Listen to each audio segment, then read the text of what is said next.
Hey Planeswalkers, this is Eric from Bane Alley Magic bringing you another Commander deck tech video, and today I'm talking about Ghen, Arcanum Weaver. So this is a new card from the Commander Legends set. It's Mardu colors, that's red, white, and black, for a 2/3 human wizard, and you can pay Mardu and tap it and sacrifice an enchantment to return target enchantment card from your graveyard to the battlefield. So this is the first time we have a Mardu commander that really cares about enchantments. I've watched a few other videos about other people's builds, building him. One good way that people build him is they build him like a stacks deck commander, right? Or tax maybe, right? Just a bunch of enchantments that tax everybody. I didn't build this deck like that. I built it more of just we want to win the game with some big, huge enchantment that we cheat out. And so there are a few mistakes I believe people are making when they're constructing this deck. So let's talk about those real quick. The first mistake people make is they don't recognize that Ghen is a little bit slow. You know, he doesn't have haste, and he is only going to get you one enchantment out of your graveyard per turn maximum. It's not like you're going to be constantly untapping him and like reanimating your entire graveyard full of enchantments, you know? So instead of trying to think that we're going to get a bunch of enchantments from our graveyard on the battlefield, what we're going to do is try to just get out one or two really good enchantments that are just going to hopefully put us so far ahead of the game that we're going to win. So the next mistake that people make is they put a lot of trust in the mono white enchantment based temporary removal, such as Quarantine Field. You know, you exile things until this leaves the battlefield, and these are in general just bad, I think, in Commander. If your opponent has an instant speed enchant removal spell, then they just get their permanent back at instant speed whenever they need it most. So it's almost as if you're protecting their permanent until they need it the most. So I really don't think the mono white temporary enchantment stuff is worth considering at all. The other card lots of people are talking about putting in this deck is Demonic Pact, which is 2 and 2 black, and it says at the beginning of your upkeep, choose one that hasn't been chosen. It either deals 4 damage to target creature or player and you gain 4 life, target opponent discards 2 cards, you draw 2 cards, and the last option is you lose the game. And lots of people are saying that you can, use again to sacrifice Demonic Pact before you lose the game. And yes, that is true. But also, in that scenario, you're putting all of your faith in Demonic Pact, and you're not using Ghen to do anything else other than sacrifice Demonic Pact, because you need to hold him up if you're doing this. You need to hold him up to sacrifice Demonic Pact, because as soon as you use him to sacrifice something else, then your opponents are just going to kill Ghen and try to make sure that you're never able to sacrifice Demonic Pact. So it's really just a situation where you're putting all of your eggs in one basket, and I really don't like that. Again, you can leave Ghen up to sacrifice Demonic Pact at instant speed, but that means you're not doing anything else with Ghen, and I don't like that. So I'm not running Demonic Pact in the deck. I just think it's a little bit too risky, actually, and there are other things we can do that are just fine. The next mistake people make is they don't think about their win condition very much. They think about, I'm going to get all these cool enchantments on the battlefield, but those enchantments don't actually win them the game at all. They don't put them far enough ahead to where they're going to get an advantage on the board and end up closing out the game. They might just be annoying their opponents, and if all you want to do is annoy your opponents, then, I don't know, I don't like you very much. And then the last mistake that people make when building this deck is they don't realize that you need to have enchantments in your graveyard for this to work, right? You can't just, have all these huge enchantments in your hand without having ways to put them in your graveyard. You have to have ways to fill up your graveyard so that you can get the big enchantments from your graveyard back to the battlefield. And lots of people aren't considering that when they build the deck. In my opinion, wheels are the best way to fill up your graveyard, and just basic looting effects. But of course, you can also mill and discard. Alright, so let's look at the numbers of the deck. We have only 17 creatures, including Ghen. But we make up for that by having our enchantments be more of the win condition. We can win, of course, through combat damage, but that's not the idea of this deck. So we only have 17 creatures. We do have 38 enchantments. We have 21 cards that are either card advantage or looting effects. We have 14 cards that fill the graveyard, 15 cards for ramp, 17 cards that are removal, and 33 lands. Last thing I want to say before we start is just, if you can, take a moment, hit that like button. I really appreciate it. You know, I'm not doing this for money, but just seeing that people like my videos really inspires me to keep making more videos. So if you do like this video, please hit that like button. I'd really appreciate it. So let's start off by talking about the enchantments that can actually win us the game. Because sure, we have a bunch of little enchantments, but those aren't actually the things we want to be returning from the graveyard. So we got about 12 cards that we want to be returning from the graveyard that can put us ahead of the game. First is, of course, gotta have the Sanguine Bond Exquisite Blood combo, because there just aren't a lot of very powerful win conditions for enchantment themes, so you gotta have something like this in the deck. Sanguine Bond, 3 and 2 black. Whenever you gain life, target opponent loses that much life. Exquisite Blood, 4 and a black. Whenever an opponent loses life, you gain that much life. So, in order for this infinite loop to occur, one of your opponents either has to lose life or you have to gain life, but as soon as that happens, it's just game over, you win the game. Next is Triska Decophobia, 3 and a black. It says at the beginning of your upkeep, choose one. Each player with exactly 13 life loses the game, then each player gains 1 life. And then the next option is each player with exactly 13 life loses the game, and then each player loses 1 life. So getting players at exactly 13 life can be a bit tricky, but this can take out 1, maybe 2 opponents. Next is Captive Audience, 5, a black and a red. It enters the battlefield under the control of an opponent of your choice. And at the beginning of that player's upkeep, they choose one that hasn't been chosen. Either their life total is going to become 4, they're going to discard their entire hand, or each of their opponents is going to make 5 2/2 black zombie creature tokens. So this is the type of card that can just take one person completely out of the game. This is kind of what's considered a mean card, but you don't have to play it in a mean way. You know, when I play Captive Audience, I don't just get it out as quickly as possible, you know, and just put it on someone random. I wait until someone is a clear threat, until 3 of the players are all like, oh man, we got to take this guy out, he's taking over the game. That's the person I'm going to put Captive Audience on, not just the random player to my left. That's how I run Captive Audience anyway. You can do it however you like. Also remember that once the person that you gave Captive Audience to dies, you're not going to get Captive Audience back. Captive Audience is going to get exiled. Next is Overwhelming Splendor, another card that can just take one person completely out of the game. It's 6 and 2 white for an aura curse that has enchant player. Creatures enchanted player controls lose all abilities and have base power and toughness 1/1. An enchanted player can't activate abilities that aren't mana abilities or loyalty abilities. So it gets rid of abilities that are stapled onto creatures. It gets rid of abilities that creatures get from enchantments and from equipment. It just makes them all 1/1 vanilla. So that basically makes it impossible for a lot of decks to win the game. Next is the Eldest Reborn, 4 and a black for a saga.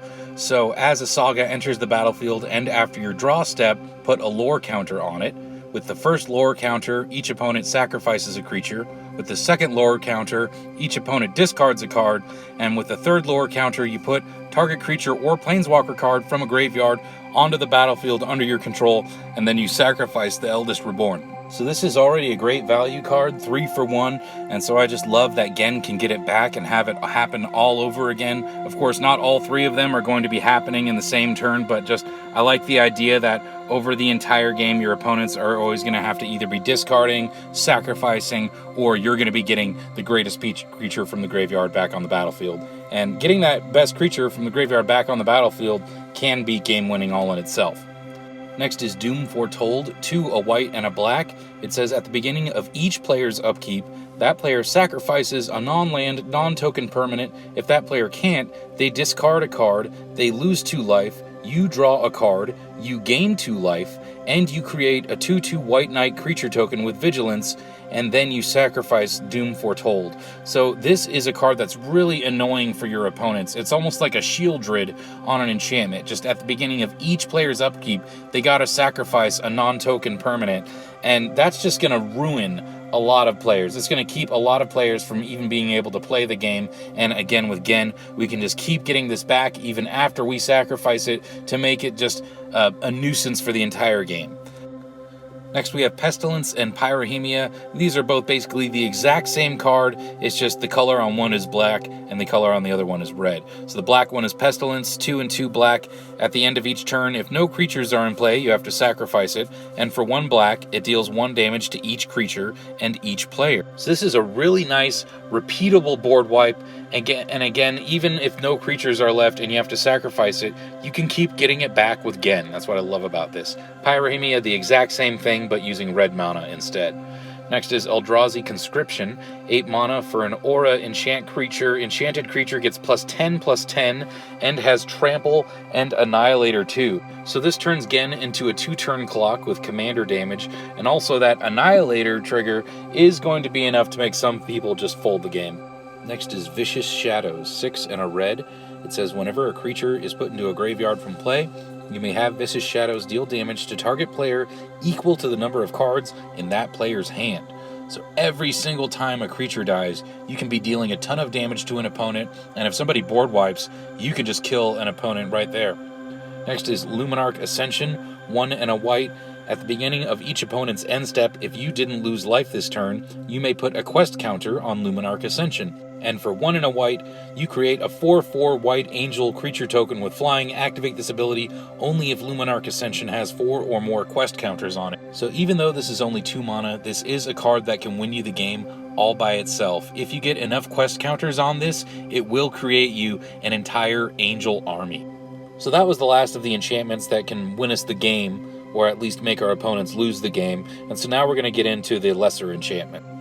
Next is Mass Hysteria, 1 red. It says all creatures have haste. All creatures. So normally I don't play this card because it gives our opponent's creatures haste, but of course with Ghen, we can sacrifice it right away and get something else. So I like that this gives Ghen haste, and Ghen gets around its downside. Next is Prophetic Ravings, 1 red for an aura. Enchanted creature has haste, and you can tap it to discard a card and draw a card. So this is great for filling up our graveyard with the big enchantments, and it also gives Ghen haste.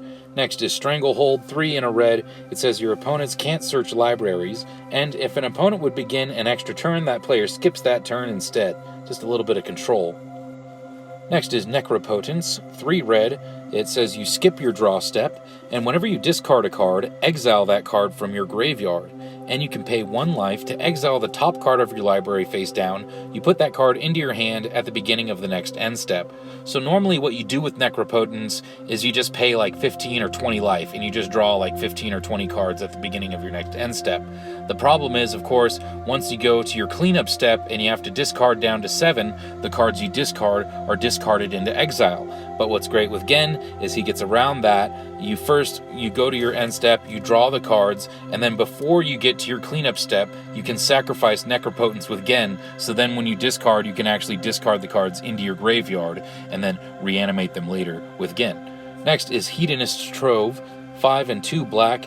When it enters the battlefield, exile all cards from target opponent's graveyard, and you get to basically play any of the cards that you exile with Hedonist's Trove, except you can't cast more than 1 spell this way each turn. It also lets you play lands, so this is basically just getting an entire new hand for 7 mana. Not a bad deal.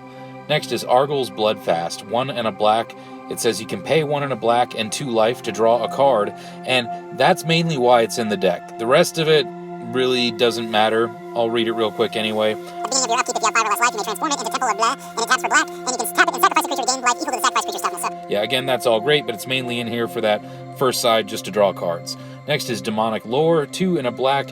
When it enters the battlefield, you draw 3 cards, so that's 3 cards for 3 mana. That's a good deal. But at the beginning of your end step, you lose 2 life for each card in your hand. So of course, our plan here is to sacrifice this with Ghen before that happens. Next is Greed, 3 and a black. It says you can pay a black and 2 life and draw a card. Next is Sunbird's Invocation, 5 and a black. Whenever you cast a spell from your hand, reveal the top X cards of your library, where X is that spell's converted mana cost. You may cast a card revealed this way with converted mana cost X or less without paying its mana cost. Put the rest of the cards on the bottom of your library in a random order. So this just turns each of your spells into a potential 2-for-1.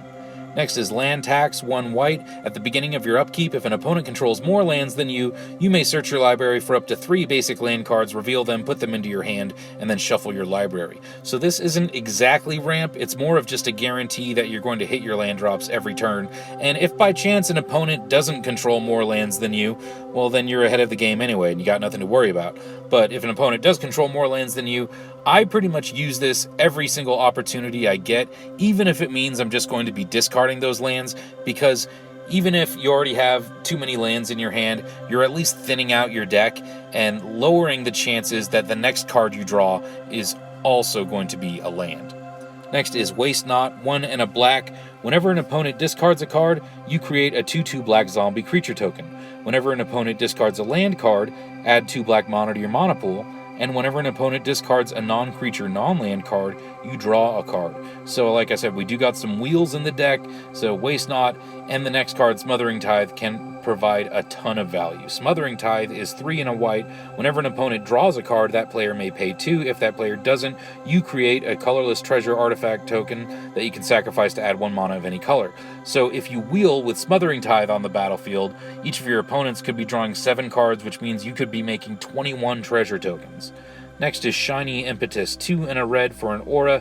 Enchant creature gets +2/+2 and is goaded, and whenever enchanted creature attacks, you create a treasure token. So this is ramp, and it's also kind of removal, because as long as it's goaded, it's not attacking you, so it at least removes it from being a combat damage problem. Next we have Oath of Lieges, 1 and a white.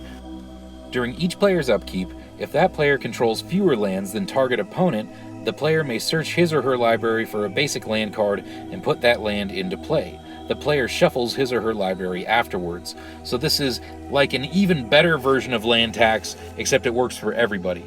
So it's better than land tax because the land does actually go onto the battlefield, and it works for everybody except for a person who might have more lands than everybody else. So I really like this card. Next is Curse of Opulence, 1 red, enchant player. Whenever enchanted player is attacked, create a treasure token, and the person attacking that player does the same. So it's nice to play this on turn 1 if you can properly evaluate who the threat's going to be. There is a chance that you're just going to put it on the person who ends up not getting attacked, but if you can properly evaluate who is probably going to get attacked during the game, I really love this card. Next is Authority of the Consuls, 1 white.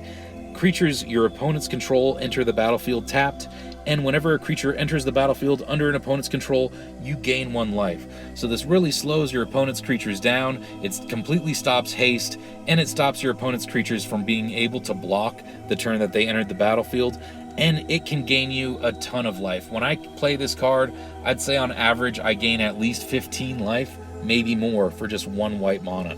Next is Sphere of Safety, 4 and a white. Creatures can't attack you or a planeswalker you control unless their controller pays X for each of those creatures, where X is the number of enchantments you control. So this is probably one of the most powerful cards in this deck, because it just means your opponents can't attack you with probably more than 1 creature a turn. It basically means your opponents aren't going to be attacking you with all. Same thing with Ghostly Prison, which is 2 and a white. Creatures can't attack you unless their controller pays 2 mana for each creature they control that's attacking you. Even when that tax is only 2, it stops your opponents from attacking you so much. I tell you, sometimes I just play these cards, and that's why I won the game. Just because no one was attacking me the entire game, because nobody wanted to spend mana to attack me. They're really great.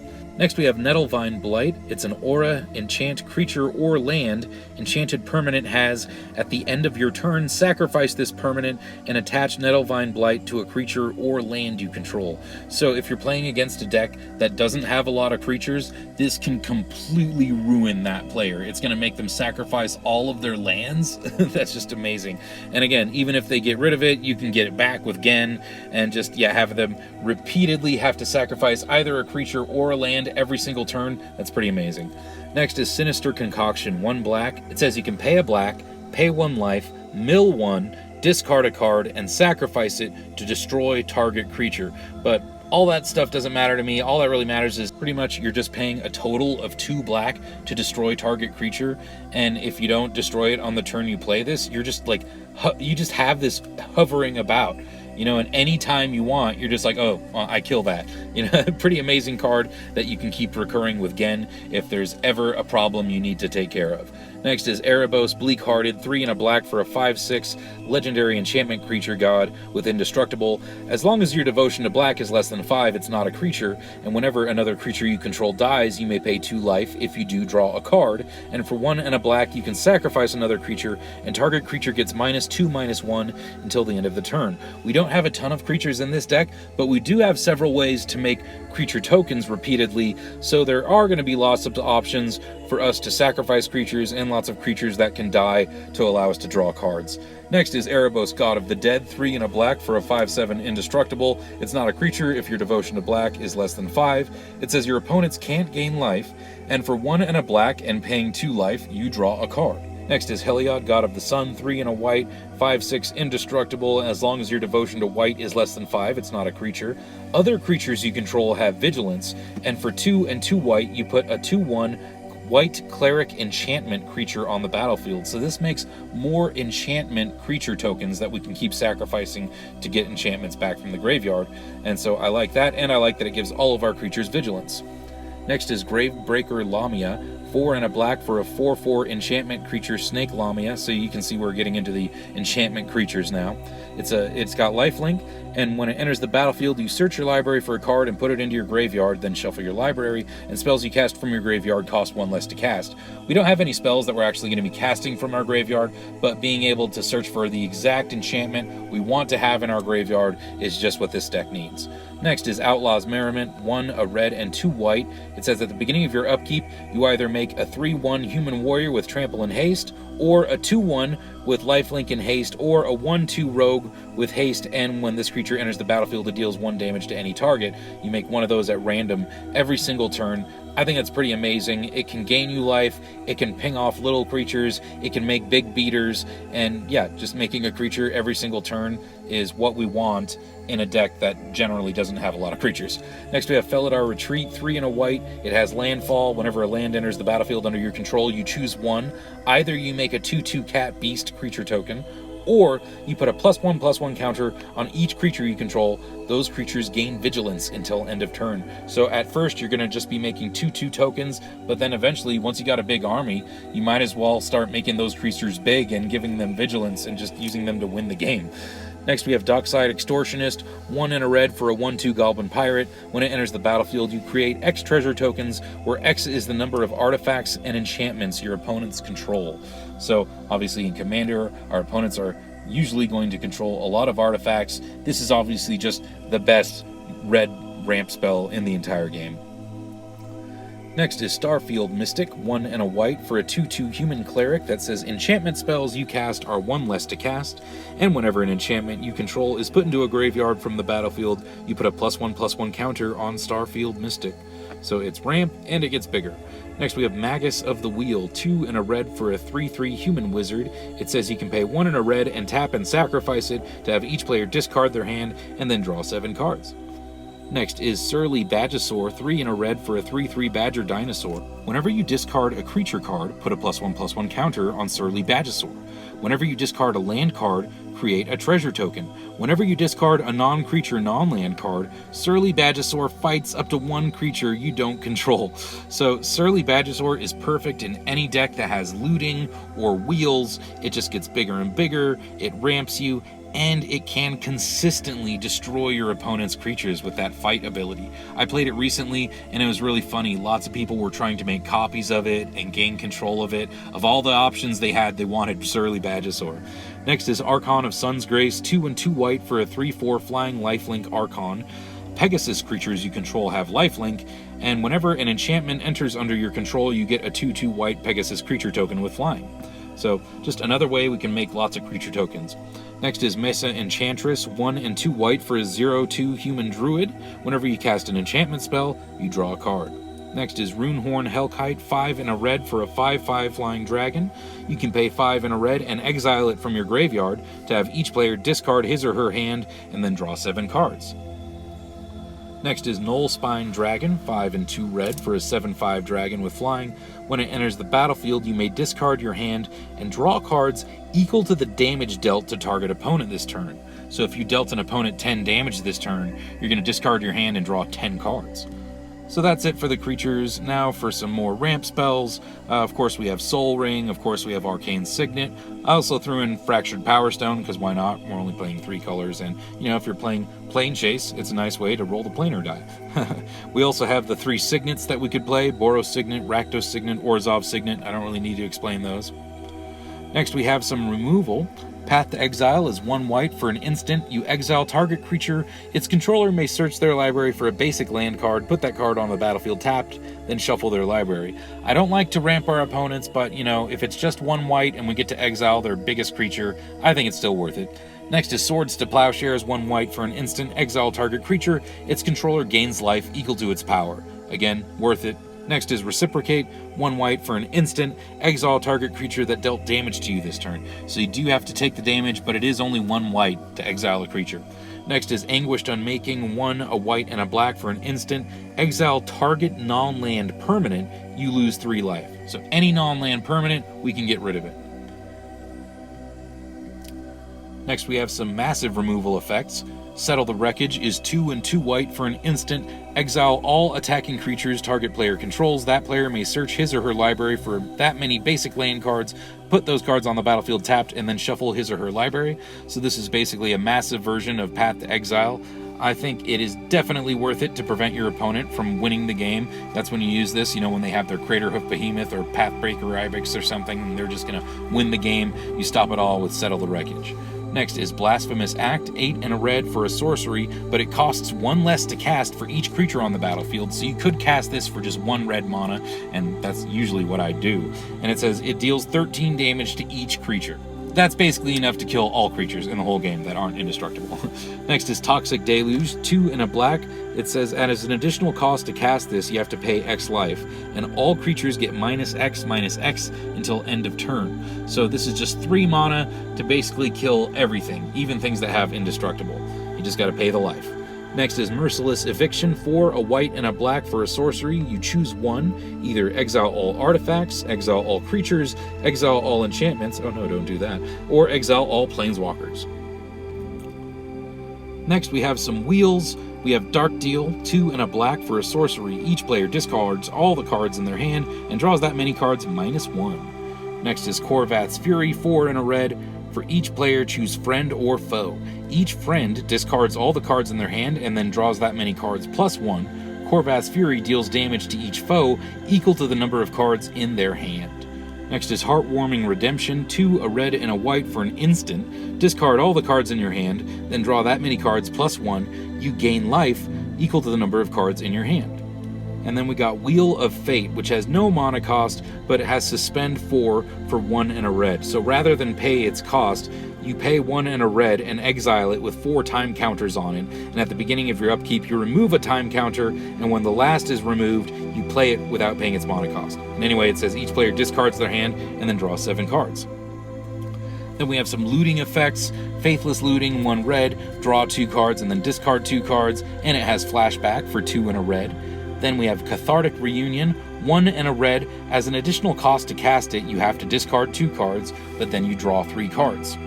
Next we have Gamble, 1 red. It's also often called the Mono Red Entomb. It's a sorcery. Search your library for a card, put that card into your hand, and then discard a card at random, and then shuffle your library. So you have a strong chance of discarding the card that you're searching for. The chance of you discarding that card gets even stronger the smaller your hand is. But that's kind of what we want to do with this deck, right? We want to search for a card and put that card into our graveyard. So what I'll usually search for with Gamble is Luminarch Ascension, because that way, even if we don't end up discarding it, it's still so cheap to cast, we should still be able to cast it. Next is Final Parting, 3 and 2 black for a sorcery. Search your library for 2 cards, put 1 into your hand and the other into your graveyard, then shuffle your library. So not only do we get the exact enchantment we want in our graveyard, we also get whatever card we want into our hand. And then we got 33 lands. And I'm not going to talk about all the lands, but the one that does deserve mentioning is Hall of Heliod's Generosity. You can tap it for colorless, or you can pay 1 and a white and tap it and put target enchantment card from your graveyard on top of your library. Just another way that we can recur cards from our graveyard. And that's it. That's my Ghen Arcane Weaver deck. So let me know what you think. If you like this video, hey, please hit that like button. I really appreciate it. Again, I don't make money for doing this, but just seeing that people like my videos is an inspiration for me to keep making more. This is Eric from Bane Alley Magic signing off. Until next time, take care, take it easy.